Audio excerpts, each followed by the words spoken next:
Maharaj Charitra, Chapter 1. The Twilight Hues.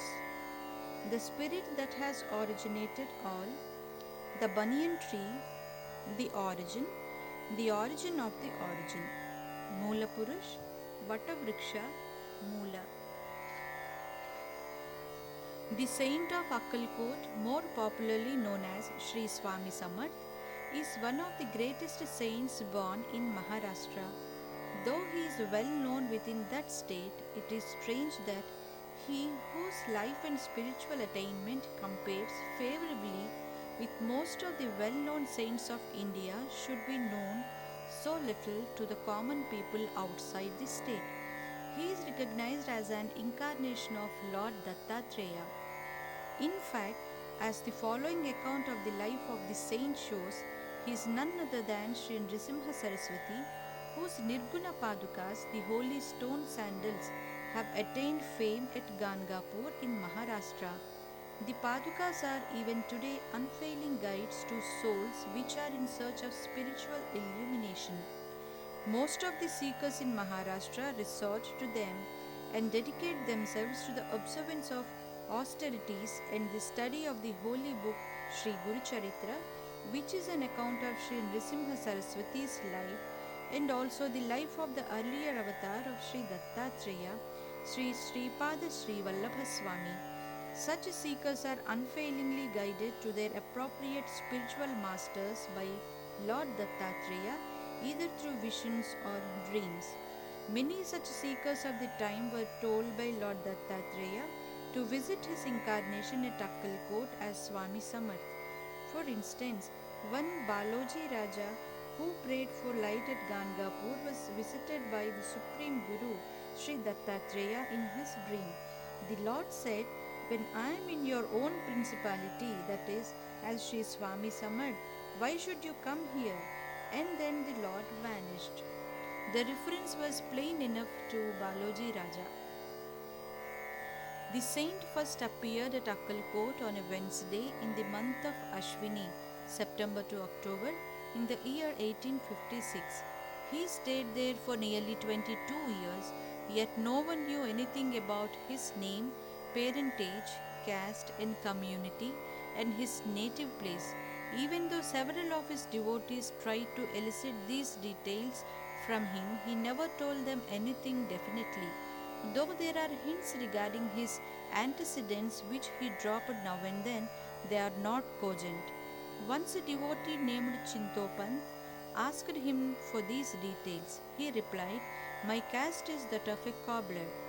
On another occasion, he told a devotee, "We have come from Kardalivan, that is the plantain grove at Sri Shailam."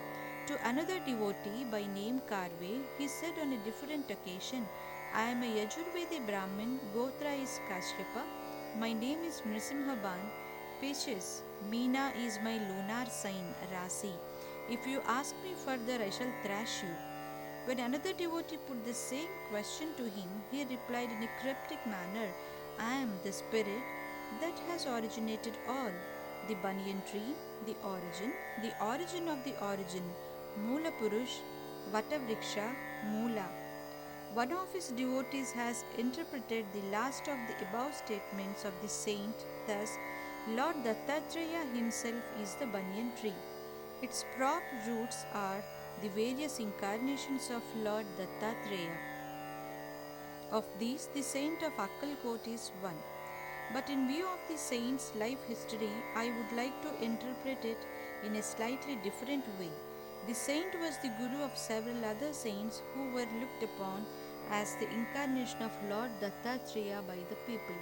Hence, he can be compared to the banyan tree, the prop roots of which represent the various saints, his disciples, who were hailed by the public as incarnations of Lord Dattatreya.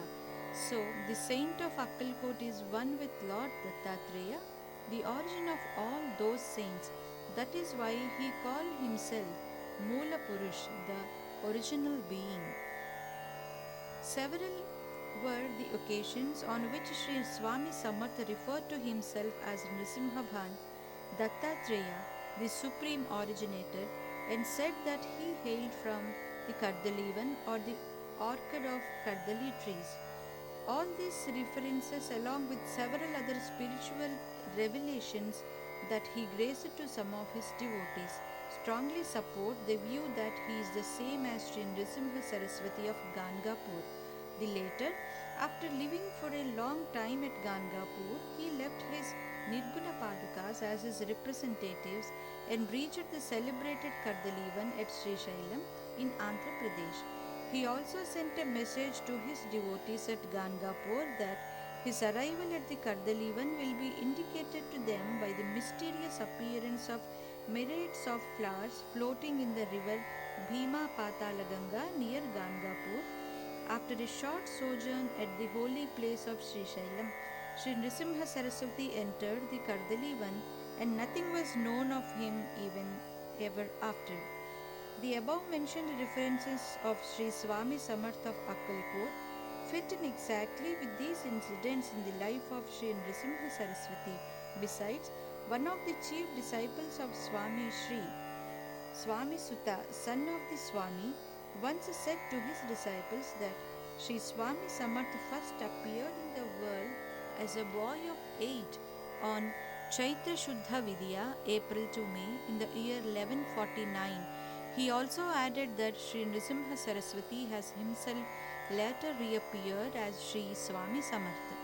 Fortunately for us, a few details regarding the accomplishments of Sri Swami Samarth during his travels all over the country prior to his arrival at Akkalkot have come down to us through those spiritual seekers who saw him in the various places.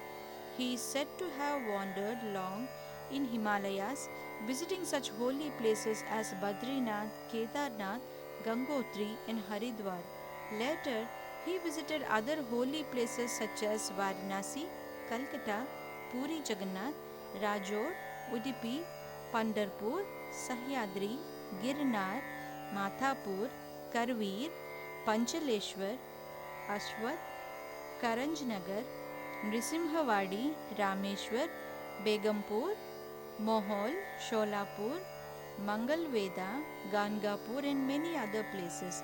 There is a strange account of his emergence from the Himalayas, connecting it with his earlier life as Sri Nrisimha Saraswati. Sri Nrisimha Saraswati, after staying for some time in the Kardalivan, reached the Himalayas and sat in the incessant samadhi for about 300 years in a dense forest. He was completely covered by ant hills, and even a big tree grew by his side. Once a woodcutter came to the forest and chose that particular tree for hewing down. First, he laid the axe to the ant hill and was stunned to see blood oozing from a corner of it. He immediately pulled down the ant hill and was amazed to see the Swami sitting underneath it in dhyana. The incident roused the Swami from his samadhi. The woodcutter found that the blood emanated from a deep wound that his axe had caused the Swami. Trembling with fear, he fell at the feet of Swami and begged his pardon. The Swami blessed him and said that the incident was divinely prompted, as the time had come for him to come out into the world and continue his mission. Thence the Swami started on his long walks. This incident took place nearly 100 years before his arrival at Akkalkot. There are not more than one or two incidents which the Swami himself directly referred to in his past history. One such runs thus. In a place called Murugod in Karnataka, there was a great saint named Sri Chidambara Dikshit, who was believed to be an incarnation of Lord Shiva. At a time when food and drink were very scarce in the country, Sri Chidambara Dikshit performed several holy yajnas, Vedic sacrificial rituals, on a fabulous scale and fed lakhs of people with sumptuous food which he created by his yogic power. During those yajnas and the feedings, Sri Swami Samarth assisted Sri Chidambara Dikshit by serving ghee to the devotees and the guests. Such another reference of his is to his stay in a place called Budhargarh, where a certain Baba lived. We also have a little information regarding the miracles of Sri Swami Samarth performed at various places in the course of his travels. Most of his miracles were intended as eye openers to the greedy pujaris, priests in holy places who extracted money from pilgrims. There were occasions on which he addressed even wild animals like the tiger and the deer as though they were human beings, reminded them of the sins of their past births, and showed them the proper course for their emancipation. As a few incidents of the like nature have occurred during his life at Akkalkot, I shall pass over these in silence. However, I shall mention one incident. There were two Pahalwans, that is, wrestlers, at Haridwar who used to intimidate people by their prowess and satisfy their evil desires unchecked. However, after some time, they contracted terrible diseases. Everyone in the town rejoiced that the evil pair got what they deserved, and none came forward to help them. The wrestlers too considered their plights as a just punishment for their wicked past. They spent their time in prayer and repentance. At that time, Sri Swami Samarth was at Haridwar. The Swami one day, while dining along with his devotees, suddenly felt a flash of mercy for the penitent pair. Immediately he rushed to their presence. Wondering at his arrival in the middle of his meal, the wrestlers were surprised and inquired who he was. "Why are you bothered about that?" he retorted. "Let me first tell you what you are." He then proceeded to enumerate all their sins and concluded, "You ignorant ones, not content with doing all these wicked deeds, and in spite of your being Brahmins, yesterday night you have secretly killed a cow, didn't you?" The wrestlers were dumbfounded by his all knowledge and sought his mercy. The Swami then took them to the dead cow and sprinkled holy water on it and patted it, and the cow came to life again. The crowds rushed to Swami in wonder and admiration and sought his blessings. The more learned among them then asked him who he was. He replied, "I am a Yajurvedi Brahmin. My name is Nrisimha Bhan. I am Purush in the origin. Datta Nagar, Banyan Tree, original. Original. Some of the Pandits could not, however, believe his claims and so asked him to recite certain portions of the Vedas.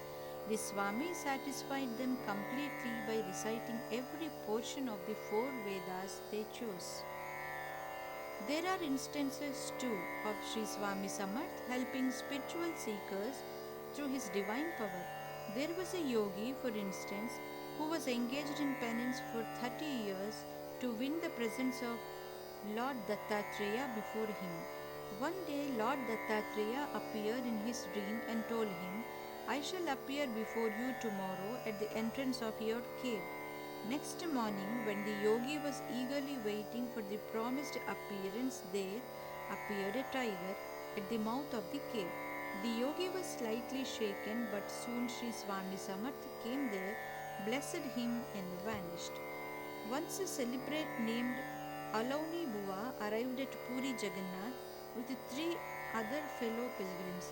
Unfortunately for them, all of them were laid up with high fever and there was none to serve them. While they were silently praying, Sri Swami Samarth entered the room and stood there, resting his hands on his waist. The moment he cast a yogic glance at them, they were instantly restored to health. They bowed to him in wonder and inquired of him who he was.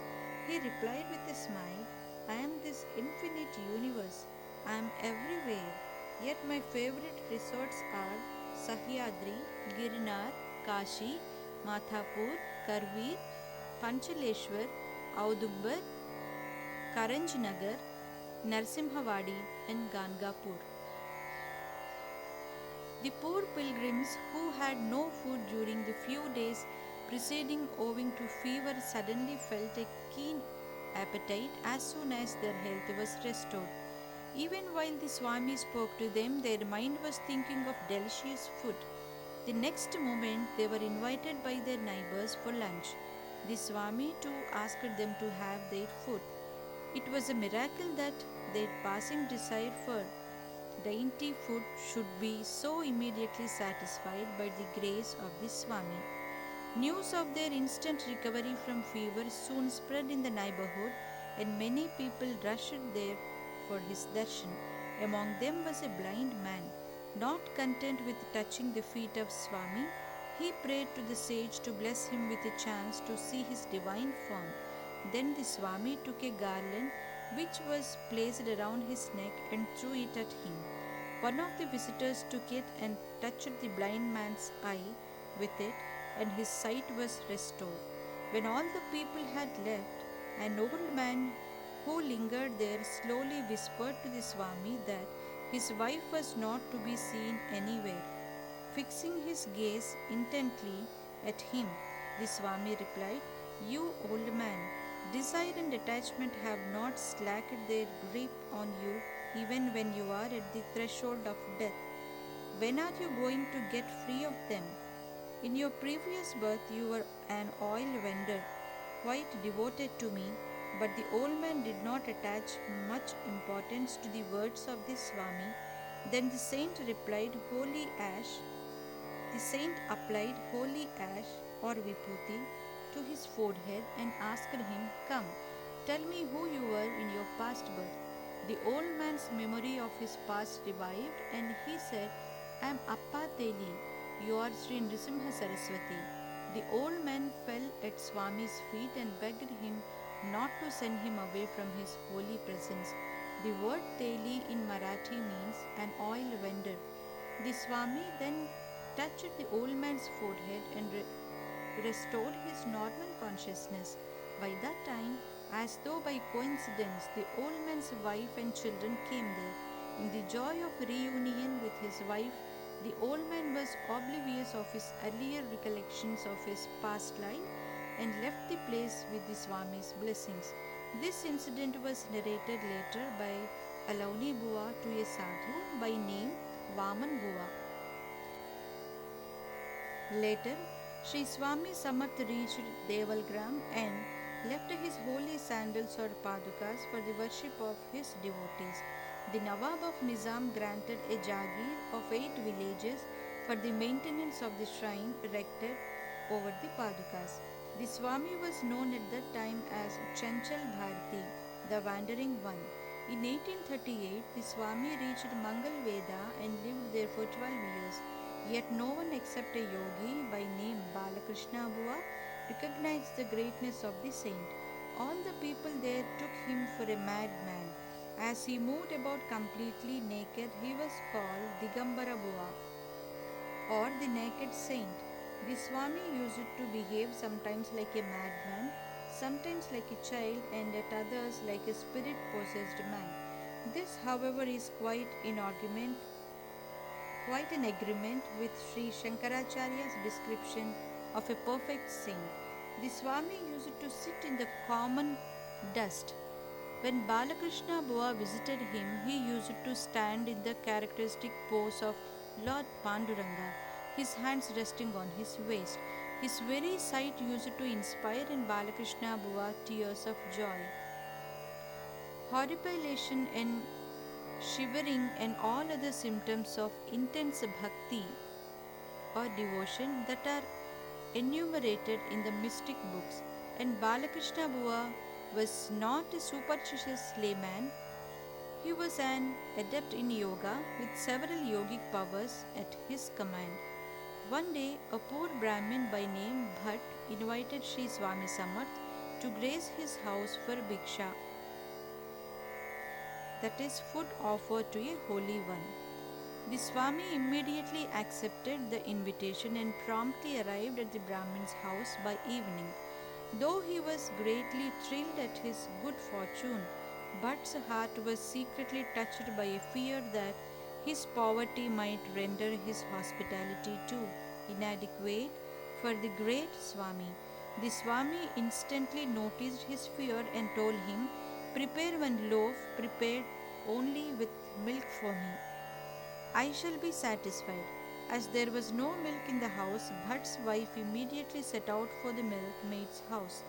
The Swami saw her and said, "Having a cow in your own house, where are you going for milk?" The lady Geetabai was her name, replied, "Our cow has not calved for the last 4 years. It doesn't yield milk." The Swami immediately got up, went up to the cow, and patting her lovingly, addressed it, "O Mother Gayatri, this Brahmin is virtuous but poor. You should yield him milk." Then Swami told the lady to milk the cow and left the house, promising to return by the time the roti was ready. Later, the Swami kept his word. He came to Bhatt's house, ate the roti, blessed them, and left. While at Mangal Veda, Sri Swami Samarth used to sleep in filthy places and amidst thorny bushes. Yet his face always beamed with ineffable joy. A man by name Basappa Teli saw him while in such an attitude and wondered whether he was a saint or a madman, though he outwardly bowed to him in reverence. At once the Swami looked searchingly at him and said, "Why do you want to know who I am?" The Swami's ability to respond to his unuttered thought confirmed to Basappa Teli that he was a great saint. Henceforth, he devoted all his time to the service of Sri Swami Samarth. Basappa's was a poor family, and no wonder that his wife lost her temper when she found out that her husband was running after a madman, neglecting her and her children. One day, the Swami suddenly got up and started walking briskly. People wondered why. Some of them tried to follow him, but none could keep pace with him. Leaving all the others behind, he entered the neighboring forest. However, Basappa Teli ran after him. Though the dense forest frightened him, Basappa Teli derived courage from the Swami's company. At one place, he found innumerable snakes of different sizes, shapes, and colors. In utter fright, Basappa fell at Swami's feet in supplication. The Swami smiled assuringly and pointed at the snakes and said, "Pick up as many as you want. You won't get the chance again. Quick, do not fear." Basappa picked up courage and caught one snake and tied it up in his upper garment. As soon as they emerged from the forest, the Swami told Basappa, "Go home and see." When Basappa went home and opened the pack, he was stunned to see that there was a big lump of gold in it. This miracle had convinced Basappa's wife of the power of Sri Swami Samarth. Thereafter, she never found fault with her husband for spending all his time in the service of the Swami. Once in the sweltering heat of summer noon, Sri Swami Samarth walked into the house of one Babaji Bhatt and asked for cool drinking water. The lady of the house was very happy to see the Swami grace her with his request, but unfortunately the well in her backyard was completely dry. The water in the house was not so cool, and she did not want to say no to the great saint. So she immediately set out for the neighboring house to fetch water for Swami. The Swami saw her and laughed loudly in his characteristic manner, holding his big belly with both of his hands, and said, "There is plenty of water in your well. Come with me and I shall show you." He then led her to the well and, like an innocent child, urinated near the well in her very presence. At once water swelled in the well almost to the full. Even today, many of his devotees take a look of the celebrated well. In the forest near Mangal Veda, there lived a Muslim who lived on alms and wandered about like a madman. But he showed the utmost respect for the Swami. Besides serving him, he used to offer chilim or the pipe. One day, pleased with his loving service, the Swami kept his boon bestowing hand on the head of the Muslim. Immediately the Muslim attained illumination and was in a state of samadhi. Subsequently, he became a famous saint whom thousands of people visited. He continued to behave like a madman and used to throw stones at the people who tried to approach him. The stones usually missed their targets, but whoever was hit by them was sure of having his wishes fulfilled.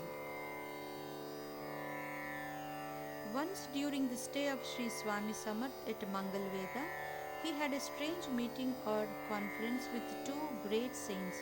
Often Sri Swami Samarth used to retire to a lovely solitary place in the outskirts of Mangalveda. One morning, when he was sitting there, two strangers came to him. The very halo on their faces and their dignified bearing showed that they were men of great spiritual attainments. Then the three of them, the Swami and visitors, had a strange conversation in a highly cryptic language which made no sense to others. One of them said, "Why do you weep?" The second said, "Why are you calling?" The Swami said, "Why are you doing that?" Then all the three together went up a nearby hillock. What transpired there, what they conversed, and what happened to the two visitors was not known. But after a long while, Swami came down alone. Afterwards, the Swami stayed for some time at Chalambe, at the time in the court of Raja Patwardhan. There was one Ramdas who owned a mutt. One day the Swami slept there for a long time. Ramdas wanted to go out somewhere, but he could not go out without locking the mutt. So he waited there for some time for the Swami to wake up. But when the Swami showed no signs of waking up, in a fit of impatience, Ramdasa locked up the mutt, leaving the Swami inside, and went his way. Amidst his busy engagements, he forgot all about the Swami and wandered about in the village for a long time. All of a sudden, the thought of Swami came up to his mind and he hurried towards the mutt. But on the way, he was astonished to see Sri Swami Samarth quietly playing in a childlike manner by the side of the river. Inspired to probe the mystery further, Ramdas, however, proceeded to the mutt. To his surprise, he did not find the Swami inside the mutt, even though the lock outside was intact. One Parashuram Bhatt Gore, a native of Sholapur, was a personal witness of this miracle.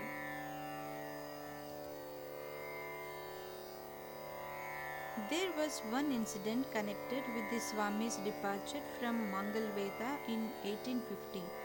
The sun was very hot and the Swami was wandering in the outskirts of the town barefooted.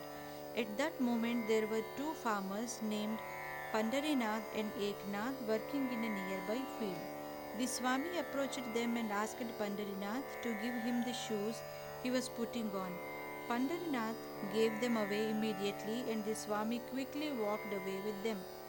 When he was out of sight, Eknath said to the other, You you have lent your shoes to that madman. Now he has gone away.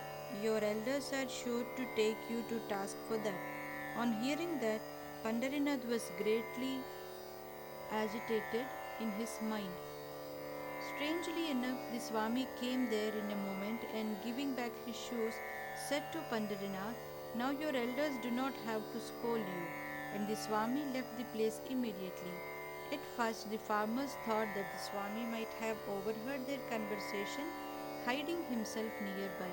But after a few minutes, some travelers coming from Sholapur along the road told them incidentally that they met the Swami just 2 miles outside the city of Sholapur. The Swami never returned to Mangalveda ever after. After that, the Swami stayed in a place called Mohol for some time. He stayed there at the house of one Ganesh Soni, the Mamlatdar. There lived in Mohol one Gave Swami, a yogi more than 125 years old. He could, by his yogic power, levitate his body nearly 8 feet above the ground. One day he invited Sri Swami Samarth to his ashram and had a private talk with him. Gave Swami gave up his yogic practices ever after because it was superfluous. Once the Swami had blessed him with the highest realization. A weaver of the same place insisted upon the Swami for a long time to bless him with the experience of Brahman. For some time, the Swami ignored his petitions. One day, when the Swami was seated in front of the temple of Naganatha, the weaver approached him and made his usual request. Then suddenly the Swami pointed his finger in a particular direction, saying, "Lo, there is Brahma. See." The weaver found there a huge cobra and was much frightened. The experience lasted for a number of days till Gave Swami took pity on him and prayed to the Swami to set the weaver's mind at rest. By Swami's grace, this weaver's sanity was restored. It is clear that the Swami did not want people to ask him for things which they did not deserve. Soni used to celebrate the festival of Holy Vinayaka Chaturthi on a grand scale. Sri Swami Samarth also used to attend the function every day. But one day the Swami was about to leave the place in the middle of devotional singing or Sankirtan. Soni rushed to him and begged him to stay. But the Swami replied that he did not want to stay in his house. Finding the Swami unrelenting, Soni sent one of his attendants to accompany the Swami to some distance. The attendant, who was also devoted to Swami, asked him, "When are you returning, Swami?" "After summer," was the crisp reply. However, the fact was that Soni had illicit connections with the low caste women and the Swami wanted him to mend his ways. It soon turned out that a series of troubles cropped up in Soni's life and he was free only after getting rid of his bad ways. The whole of the unpleasant phase was what was described by the Swami as summer, and only at the end of it could the devotee Soni see his master. Sri Swami Samarth stayed at Mohol for 5 years and after wandering a little arrived at Sholapur. There he entered a temple of Lord Dattatreya and was playing like a child in the corner. A devout man by name Chintopant saw him there and felt that he might be a great Siddha Purusha, that is, a man of great realization. Immediately Swami looked at him and said, "What is it to you whether I am a Siddha Purusha or someone else?" At once Chintopant prostrated before him in homage and invited him to his house for lunch. The Swami acceded to his request. It was a coincidence that on the same day Chintopant invited some other guests for lunch at his house. At the appropriate time, all the guests assembled. One of them, Dadaji, watched the ways of the Swami with contempt and whispered to Chintopant, "How could you invite such a one as this who does not observe any of the proper traditions? It does not behove us to sit by his side and lunch." For a moment, Chintopant felt that his words might be true. The next moment, the Swami suddenly got up and walked out of his house, saying, "I am going. There is doubt in your mind." The host was quick to realize his error and sought his pardon. The merciful saint relented and stayed on. After some time, Chintopant invited the Swami for lunch once again. Though the Swami was prompt in arriving at his house, he did not sit before his dish for a long time. As he was the chief guest, no one in the house could eat before he did. Dajiba, the son of Chintopant, was a clerk in the collector's office at Sholapur. As it was time for him to go to his office, he was in a hurry and his father was in a fix. At last he found no other way than to ask his son to finish his lunch even before the Swami did. But Dajiba did not like the idea. It was 11 o'clock by the time the Swami finished his meal. Then Dajiba took his meal in a hurry, took leave of the Swami, and reached his office. Straight he rushed to the head clerk to explain and apologize for his delay. On hearing his plea, the head clerk was amazed because he did see Dajiba at his desk in the time. As a proof of his words, he showed the attendance register where Dajiba found his name already signed. Both of them wondered at the miracle performed by the Swami. This incident took place in 1826.